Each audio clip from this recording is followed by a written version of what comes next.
बिस्मिल्लाहिर्रहमानिर्रहीम अस्सलाम वालेकुम। How are you students? I hope you'd be fine. Chapter number 6 area of triangles के अंदर हम ये स्टार्ट कर चुके हैं कि ट्राइंगल का एरिया किस तरह कैलकुलेट किया जाता है। यहाँ पर आपको वो पिक्चर्स के थ्रू समझाने की कोशिश कर रहे हैं कि एरिया ऑफ ट्राइंगल किस तरह से हमारे पास हाफ हो जाता है इनटू बेस इनटू हाइट। अब हमारे पास बेसिकली वो समझाने की कोशिश कर रहे हैं कि जैसा भी ट्राइंगल हो वो एक रेक्टेंगल का हाफ होता है। इसी वजह से जो हमारे पास रेक्टेंगल है उसका एरिया हमारे पास लेंथ इनटू ब्रेथ होता है। तो ट्राइंगल क्योंकि रेक्टेंगल का हाफ होता है तो इसी को अगर हम हाफ कर दें तो हमारे पास ये जो रेक्टेंगल का एरिया था ये ट्राइंगल के एरिया बन जाता है। यानी कि अगर हमारे पास एक रेक्टेंगल है जिसकी हमारे पास लेंथ गिवन है 5 सेंटीमीटर और ब्रेथ गिवन है 4 सेंटीमीटर, तो इसका एरिया हमारे पास क्या आएगा? Length into breadth that is 5 into 4 20 centimetre square. तो वो आपसे कहना चाह रहे हैं कि अगर एक रेक्टेंगल है और उसका एरिया आपके पास 20 सेंटीमीटर आ रहा है और उसी में से आप एक ट्राइंगल कट कर लेते हैं जो कि उसका हाफ बनता है, तो उसका जो एरिया आएगा वो आपके पास 10 सेंटीमीटर स्क्वायर आएगा। और वो इस बात को आपको प्रूव करके दिखाएंगे। चाहे आपके पास जो ट्राइंगल बन रहा है वो राइट एंगल ट्राइंगल हो, यानी उसी की लेंथ और ब्रेथ से आप जो है वो 90 डिग्रीज के ऊपर ट्राइंगल को कट कर लें, यानी बीच में से आप एक डायगोनल लाइन ड्रॉ करें और यहीं से आप अपना ट्राइंगल कट कर लें, तो आपके पास जो एरिया आएगा वो आपके पास उसका रेक्टेंगल का हाफ होगा। ठीक है, इसी तरह से एक एग्जाम्पल और देखिए, यहाँ पर पेज नंबर 133 के ऊपर हमारे पास है जिसके अंदर हमारे पास अब जो ट्राइंगल है स्टूडेंट्स इन्होंने यहाँ से नहीं उठाया, यानी अब ये हमारे पास राइट एंगल ट्राइंगल नहीं है। सारे के सारे एंगल्स आप देख सकते हैं, ये भी 90 डिग्री से छोटा है, ये एंगल भी 90 डिग्री से छोटा है और ये एंगल भी 90 डिग्री से छोटा है, यानी तीनों एंगल्स हमारे पास एक्यूट एंगल है यहाँ पर। ठीक है, तो इसका मतलब है कि अब यहाँ पर हमें जो इसकी बेस है और हाइट है वो पता होनी। बेस क्या होती है? वही जो रेक्टेंगल की लेंथ होती है वही इस ट्राइंगल की बेस होती है। ठीक है, बेस कुछ अलग से नहीं होती। लेकिन यहाँ पर हम जो जिस चीज़ को ब्रेथ कहते हैं वो ज़रूरी नहीं है कि हमारे पास यहाँ पर ट्राइंगल के अंदर मौजूद हो, इसलिए उस चीज़ को हम पैरेलल बना देते हैं जो ट्राइंगल की हमारे पास हाइट होती है।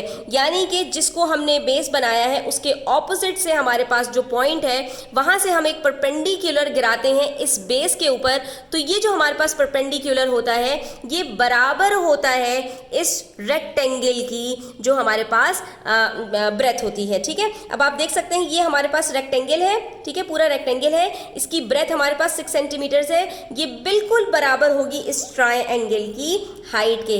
तभी आपके पास जो ट्राइंगल का एरिया आएगा वो इस रेक्टेंगल का हाफ होगा। अब इन्होंने आपसे कहा, अब आप एक काम कर सकते हैं कि ये जो आपके पास इसकी हाइट है ना इसको हाफ कीजिए, तो ये 6 सेंटीमीटर आपके पास बन जाएगा 3 सेंटीमीटर। इसके बाद आप इसको यहाँ से कट कर दीजिए, तो ये जो ऊपर वाला आपके पास हिस्सा है ना ये अब आपके पास यहाँ पर बीच में जो लाइन है इस लाइन के अंदर आप ये 2 पीसेस मजीद कट कर दीजिए। ठीक है, तो आपके पास एक ये ट्राइंगल आएगा और एक ये ट्राइंगल आएगा। अब ये वाला जो ट्राइंगल है इसको जब आप उलट कर इधर पेस्ट करेंगे स्टूडेंट्स तो ये बिल्कुल एग्जैक्टली यहीं पर आकर पेस्ट हो जाएगा।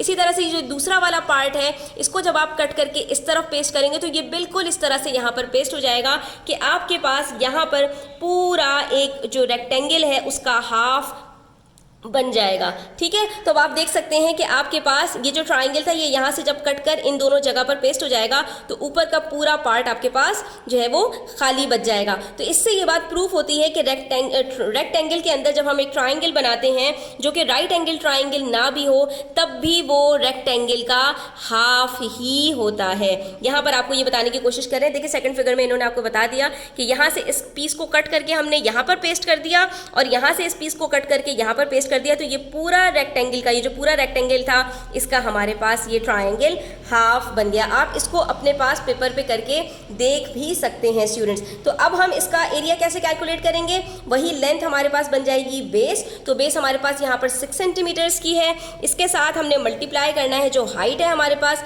हाइट के पैरेलल हमारे पास यहाँ पर जो रेक्टेंगल है इसकी ब्रेथ गिवन है 6 सेंटीमीटर्स, तो इसको भी हमने मल्टीप्लाई किया। जब हम इन दोनों को मल्टीप्लाई करेंगे तो आंसर आएगा 36 को अब हम हाफ कर देंगे तो ये हमारे पास बन जाएगा 18 सेंटीमीटर स्क्वायर। तो अगर एक रेक्टेंगल है जिसका एरिया हमारे पास आता है 36 सेंटीमीटर स्क्वायर, तो उसी के अंदर अगर हम एक ट्राइंगल बनाते हैं जिसकी हाइट बराबर होती है इसकी ब्रेथ के, तो वहाँ पर हमारे पास जो इस ट्राइंगल का एरिया आएगा वो इस रेक्टेंगल का हाफ होगा, दैट इज 18 सेंटीमीटर स्क्वायर।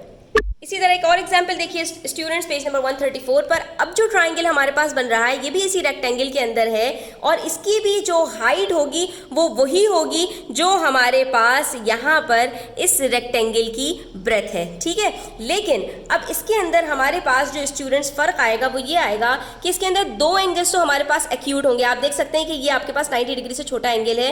इसी तरह से जब आप इसको नापेंगे तो ये भी आपके पास जो है वो 90 डिग्री से छोटा एंगल है, लेकिन इसमें एक एंगल आपका ऑब्ट्यूज हो जाएगा। अगर हम यहाँ पर इसको देखें तो ये यहाँ पर 90 डिग्रीज बनता, लेकिन ये 90 डिग्री से ज़्यादा है तो ये क्या हो गया, ऑब्ट्यूज एंगल बन गया। तो ऐसी सूरत में ये कैसे हमारे पास एक रेक्टेंगल का हाफ होगा, हम सिंपली ये करेंगे कि जहाँ पर हमारी बेस लाइन ख़त्म हो रही है वहाँ से हम एक डॉटेड लाइन ड्रॉ कर देंगे, ठीक है। इस डॉटेड लाइन को ड्रॉ करने के बाद हमारे पास इससे पहले जो इसका हाफ होगा रेक्टेंगल का, वहाँ पर हम एक और डॉटेड लाइन ड्रॉ करेंगे, ठीक है।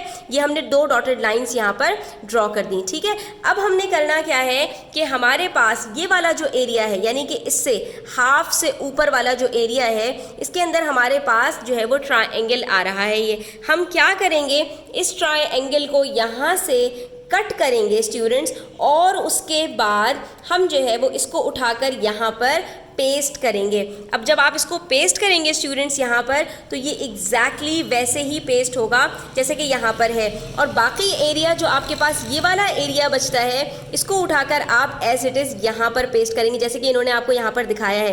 कि जब आप इसको कट करेंगे स्टूडेंट्स तो ये आपके पास यहाँ पर आकर इस तरह से पेस्ट हो जाएगा। बिल्कुल ऐसे ही आप देख सकते हैं कि ये एक स्क्वायर से थोड़ा सा आगे तक जा रहा है, और उसके बाद ये वाली जो स्पेस बचेगी आपके पास, तो ये वाला जो पार्ट है ये पूरा का पूरा यहाँ पर आपके पास पेस्ट हो जाएगा। तो जब आप गौर से देखेंगे स्टूडेंट्स तो हमारे पास जो रेक्टेंगल की लेंथ थी वो बराबर हो जाएगी इस ट्रायंगल की बेस के, ठीक है। हमारे पास जो रेक्टेंगल था वो ये रेक्टेंगल था स्टूडेंट्स के, ये यहाँ से लेकर ये इसकी जो है वो पूरी ये शेप बन रही है, ठीक है। ये रेक्टेंगल था हमारे पास, ये पूरा रेक्टेंगल की बात नहीं हो रही है, ठीक है। कि अगर हमारे पास जो रेक्टेंगल है उसकी लेंथ हो 4 सेंटीमीटर और ब्रेथ हो 6 सेंटीमीटर और उसमें हम एक ट्रायंगल बनाएं जिसकी हमारे पास बेस हो 4 सेंटीमीटर और हाइट इसकी वही हो जो हमारे पास इस रेक्टेंगल की हाइट है 6 सेंटीमीटर, लेकिन इसकी जो हाइट है वो बाहर निकल जाए इस रेक्टेंगल से, जैसा कि इसके अंदर है, एक एंगल ऑब्ट्यूज होने की वजह से।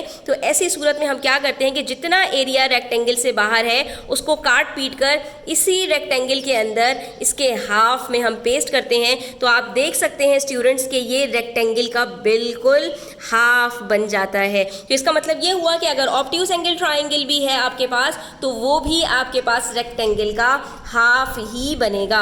इसी वजह से इसकी जो हम बेस लेंगे स्टूडेंट्स वो वही लेंगे जो हमारे पास रेक्टेंगल की लेंथ है, ठीक है। तो हमारे पास यहाँ पर बेस कितनी हुई 4 सेंटीमीटर। जब हाइट की बारी आएगी स्टूडेंट्स तो हाइट के लिए हम क्या करेंगे, देखेंगे कि इस पॉइंट के ऑपोजिट में हमारे पास जो पॉइंट मौजूद है वहाँ से हम एक परपेंडिकुलर गिराएंगे, ठीक है, इसी जो है वो हाइट के ऊपर। ये देखें आप, ये एक परपेंडिकुलर हमारे पास गिर गया है, इसी को हमने एक्सटेंड किया आगे, और ये जो लाइन है बिल्कुल पैरेलल है रेक्टेंगल की इस ब्रेथ के। तो यहाँ पर हम जो इस ट्रायंगल की हाइट लेते हैं वो वही लेते हैं जो हमारे पास यहाँ पर इस रेक्टेंगल की ब्रेथ होती है, दैट इज 6 सेंटीमीटर्स, ठीक है।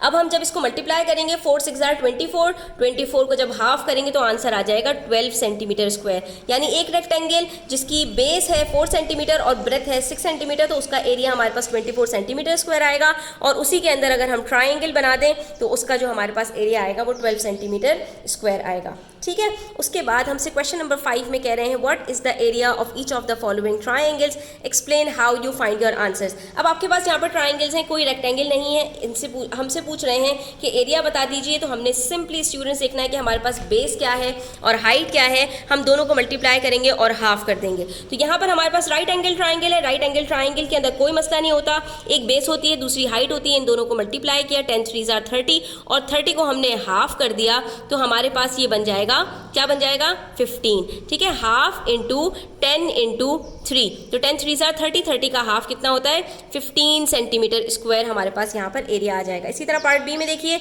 ये बेस है और ये ऑपोजिट साइड से हमारे पास यहाँ पर हाइट आ गई, इन दोनों को मल्टीप्लाई करेंगे और हाफ कर देंगे तो हमारे पास आंसर क्या आएगा 5 4 ज़ा 20, 20 का हाफ किया तो बन जाता है 10 मीटर स्क्वायर। यूनिट का ख्याल रखिएगा, जो आपको यूनिट गिवन है उसी का स्क्वायर होगा। इसी तरह से यहाँ पर अब ये देखिए हमारे पास जो ट्राइंगल है वो ऑब्ट्यूज एंगल ट्राइंगल बन गया कि ये 90 डिग्री से इसका एक एंगल जब बड़ा हो जाता है तो ऑब्ट्यूज एंगल हो जाता है। तो इसके अंदर हमने क्या करना होता है, ऑपोजिट साइड में देखना होता है कि हमारा पॉइंट कहाँ है। तो इसके ऑपोजिट साइड में हमारा जो पॉइंट है वो बाहर निकल गया 90 डिग्री से ज़्यादा, तो हम क्या करेंगे, यहाँ से एक परपेंडिकुलर ड्रॉप करेंगे इस लाइन के ऊपर कि एक डब्बा बन जाए, यहाँ पर 90 डिग्री बन जाए, तो ये हमारी हाइट हो जाएगी और इसकी बेस हमें गिवन है दैट इज 14 सेंटीमीटर्स, ठीक है। तो हमारे पास यहाँ पर स्टूडेंट्स क्या होगा, हाफ इंटू बेस कितनी है 14 और हाइट कितनी है 12 सेंटीमीटर्स। तो हमने यहाँ पर भी यही करना है कि 14 को 12 से मल्टीप्लाई करेंगे और हाफ कर देंगे तो हमारे पास यहाँ पर आंसर आ जाएगा 84 सेंटीमीटर स्क्वायर, ठीक है। और इसी तरह से ये भी ट्राइंगल है हमारे पास, ये बेस है और इसके हमारे पास हाइट ये रही, ठीक है। ये भी हमारे पास जो है वो ऑब्ट्यूज एंगल ट्राइंगल था, तो इसलिए इसको भी हमने एक्सटेंड करके ऑपोजिट साइड से एक परपेंडिकुलर ड्रॉप कर लिया। ये हाइट आ गई 15 मीटर्स की और ये बेस है हमारे पास, तो यहाँ पर भी हमने यही करना है कि बेस मल्टीप्लाई बाय हाइट करेंगे तो 10 15 ज़ार 150, 150 को हाफ करेंगे तो आंसर आ जाता है 75 मीटर स्क्वायर। इस तरह से हमारे एरियाज यहाँ पर कैलकुलेट हो जाएंगे। आई होप स्टूडेंट्स आपको क्लियर हो गया होगा। स्टिल कोई क्वेश्चंस हो, क्वेरीज हो, कमेंट सेक्शन में आप पूछ सकते हैं। Thanks for watching the video till the end. Take care, अल्लाह हाफिज।